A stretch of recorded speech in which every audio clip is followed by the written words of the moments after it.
নমস্কাৰ সৰু সৰু কিন্তু ভয় লগা কিছু ভৌতিক ঘটনালৈ প্ৰত্যেক দিনাখনৰ দৰে মই ঝৰ্ণা আহিছোঁ আপোনালোকৰ কাষলৈ আৰু আজি লৈ আহিছোঁ নৰ্থ গুৱাহাটীৰ ৰাজাদুৱাৰৰ পৰা নিৰ্মল ঠাকুৰীয়াই লিখি পঠিওৱা এক বৰ শিহৰণকাৰী অভিজ্ঞতা।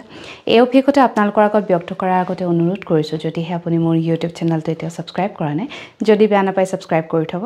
ইনষ্টাগ্ৰামত থকা একাউণ্টটো ফ'ল' কৰিবলৈ নাপাহৰিব আৰু ফেচবুকৰ পেজখনো যদি এতিয়ালৈকে ফ'ল' কৰা নাই তাকো কৰি থ'ব, যাতে মোৰ ভিডিঅ'বোৰ অহাৰ লগে লগে আপোনালোকে এটা ন'টিফিকেশ্যন পায়। এতিয়ানো নিৰ্মলৰ লগত কি ঘটিলে তেওঁৰ মুখেৰে শুনোৱা হওক। এয়া 1988 চনৰ কথা। তেতিয়া নিৰ্মলৰ বিয়া হোৱা নাই আৰু তেওঁ পেছাত এজন বোৱনী, মানে তেওঁ কাপোৰ বয় আৰু তেওঁ ৰাজাদুৱাৰৰ ওচৰৰে এখন ৰাজমহল নামৰ গাঁৱত কাপোৰ ববলৈ যায় প্ৰত্যেক দিনাখন। আৰু তেওঁলোকৰ ঘৰৰ পৰা যিটুকুৰ ঠাইত তেওঁ কাপোৰ ববলৈ যায় তাৰ মাজতে এটা বৰ পুৰণি গড় আছে।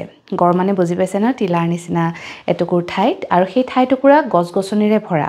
মানে তেওঁ সেই গড়টো পাৰ হৈহে গাঁওখন পায়গৈ, য'ত তেওঁ কাপোৰ বোৱাৰ কাম কৰে। আৰু তেওঁ উভতি আহোঁতে নিশা প্ৰায় 7:30-8 মান বজে। আৰু তেতিয়াৰ সময়ত ইমান নিশা মানুহ ৰাস্তাত প্ৰায় নাথাকে। বিশেষকৈ সেই গড়টোৰ ওচৰত মানুহৰ সমাগম একেবাৰে ক্ষীণ। সেই গড়টোৰ একেবাৰে মাজতে, মানে একেবাৰে মুধচত এখন শ্মশান আছে আৰু মানুহ দিনতেই সেই ৰাস্তাটোৰে অহা যোৱা নকৰে পৰাপক্ষত। বিৰাটেই সেৰেঙা, ৰাতি হ'লেতো মানুহ নেদেখেই বুলিব পাৰি। গছ গছনিৰে ভৰা সেই গড়টোৰে সদায় নিৰ্মল অহা যোৱা কৰে তেওঁৰ চাইকেলখন লৈ। কিন্তু কেইদিনমানৰে পৰা তেওঁৰ লগত এটা ঘটনা ঘটিবলৈ লৈছিলে। তেওঁ সেই গড়টোৰ মানে ৰাস্তাটো উঠাৰ লগে লগে তেওঁ অনুভৱ কৰে যেন তেওঁৰ চাইকেলখন গধুৰ হৈ গৈছে। আৰু তথাপিতো কিন্তু তেওঁ চাইকেলখন জোৰ কৰি চলাই আহি থাকে। আৰু সেই শ্মশানৰ সন্মুখ পোৱাৰ লগে লগে তেওঁ অনুভৱ কৰে তেওঁ চাইকেলখন নিজে নিজে পাতল হৈ যায়। তাৰপিছত তেওঁ ঘৰলৈ গুচি আহে। কেতিয়াও তেওঁ কিন্তু সেই শ্মশানৰ সন্মুখত নৰখে বা তেওঁ পিছলৈ ঘূৰি নাচায়। তেনেদৰে প্ৰায় তেওঁ এসপ্তাহমান পাৰ হ'ল। তেওঁ মানুহজন অলপ সাহসী, দুই এজনক এই বিষয়ে কৈছে যদিও তেওঁ কথাটো বৰ এটা গুৰুত্ব দিয়া নাই। যিদিনাখনৰ কথা তেওঁ শ্বেয়াৰ কৰিছে, সেইদিনা সন্ধিয়াৰে পৰা চিপচিপীয়া বৰষুণ দি আছিলে। প্ৰথমে নিৰ্মলে ভাবিলে যে আজি কামলৈ নাযাওঁ। তাৰপিছত ভাবিলে যে প্ৰত্যেক দিনাখনত তেওঁ কাম কৰাৰ পিছত হাজিৰা পায়, গতিকে এদিন ক্ষতি কৰিলেও তেওঁ অলপ লোকচান হয়। সেয়েহে মন নথকাৰ স্বত্তেও তেওঁ চাইকেলখন লৈ কামলৈ বুলি ওলাই গ'ল। আৰু উভতি আহোঁতে প্ৰায় 7:30 মানেই বাজিছে। গড়টো উঠিবলৈ লৈছেহে মাত্ৰ, প্ৰত্যেক দিনাখনৰ দৰে তেওঁ চাইকেলখন আকৌ গধুৰ হৈ গৈছে। এনেই বৰষুণ দি আছে, মানুহজন ইতিমধ্যে তিতি জুৰুলি জুপুৰি। তাতে চাইকেলখন গধুৰ হোৱাত তেওঁ চলাবলৈ বিৰাট অসুবিধা পাইছে।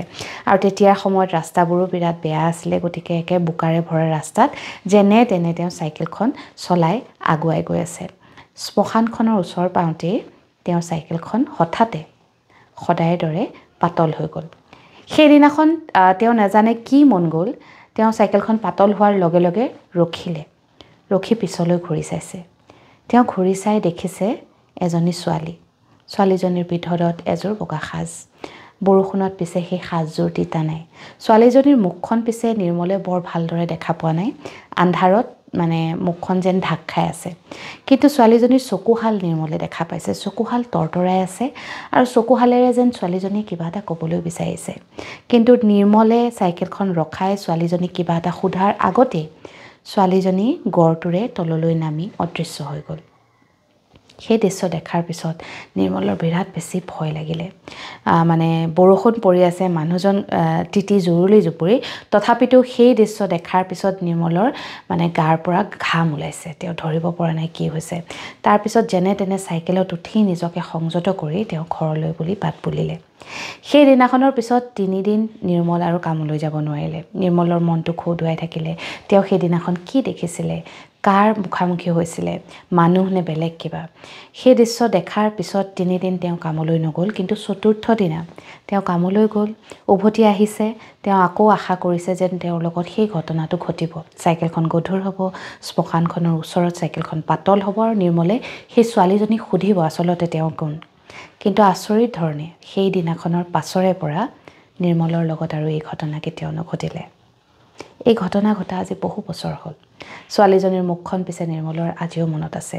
সেই চকুহাল এক কৰুণ চাৱনী সেই চাৱনীত যেন বহুত দুখ লুকাই আছিলে ছোৱালীজনীয়ে যেন নিজৰ চকুৰ চাৱনীৰে নিৰ্মলক কিবা এটা বুজাবলৈ চেষ্টা কৰিছিলে সেই গোটেই পৰিঘটনাটোৰে পিছে নিৰ্মলৰ মানে মনত কোনো ভয় বা শংকাৰ সৃষ্টি কৰা নাছিলে এক কৌতূহলৰহে সৃষ্টি কৰিছিলে সেই ছোৱালীজনী আচলতে কোন আছিলে আৰু তাই সদায় নিৰ্মলৰ চাইকেলত উঠি আহি শ্মশানৰ ওচৰতে কিয় নাইকিয়া হৈ গৈছিলে বৰ ডাঙৰ এটা প্ৰশ্ন নিৰ্মলৰ মনত থাকি গ'ল বৰ আচৰিত এটা ঘটনা আজি পঢ়িলোঁ আপোনালোকৰ আগত ব্যক্ত কৰিলোঁ শুনি কেনেকুৱা পালে জনাবৰ কাৰণে ভিডিঅ'টোৰ তলত কমেণ্ট কৰিবলৈ নাপাহৰিব লগতে আপোনাৰো যদি কিবা অভিজ্ঞতা আছে যিটো আপুনি মোৰ লগত শ্বেয়াৰ কৰিব বিচাৰে তেনেহ'লে মোৰ মেছেঞ্জাৰত গৈ এটা মেছেজ কৰিব বহুতে মোলৈ অভিজ্ঞতাবোৰ শ্বেয়াৰ কৰে তাৰপিছত পিছে আকৌ বাৰে বাৰে মেছেজ কৰি থাকে অনুৰোধ কৰিছোঁ সেই কামটো নকৰিব নহ'লে আপোনাৰ মেছেজবোৰ ওপৰলৈ উঠি গৈ থাকিব এতিয়া মই 2024 চনৰ ছেপ্টেম্বৰ মাহৰ ঘটনাবোৰ পঢ়ি আছোঁ গতিকে ফেব্ৰুৱাৰী মাৰ্চ পাবলৈ অলপ সময় লাগিব সেয়ে আপুনি যদি দি থৈছে আপুনি নিশ্চিন্ত থাকক আপোনাৰ সময় আহিলে মই আপোনাৰ মেছেজটো পঢ়িম আৰু সকলোৰে আগত ব্যক্ত কৰিম আশা কৰিলোঁ কথাবোৰ বুজি পাব আৰু আপোনাৰ অভিজ্ঞতা মোৰ লগত শ্বেয়াৰ কৰিব আজিৰ এই ঘটনা ইয়াতেই সামৰিছোঁ কাইলৈ নিশা এক নতুন অভিজ্ঞতা লৈ আপোনাক কাষ চাপিম এতিয়ালৈ আহিছোঁ শুভৰাত্ৰি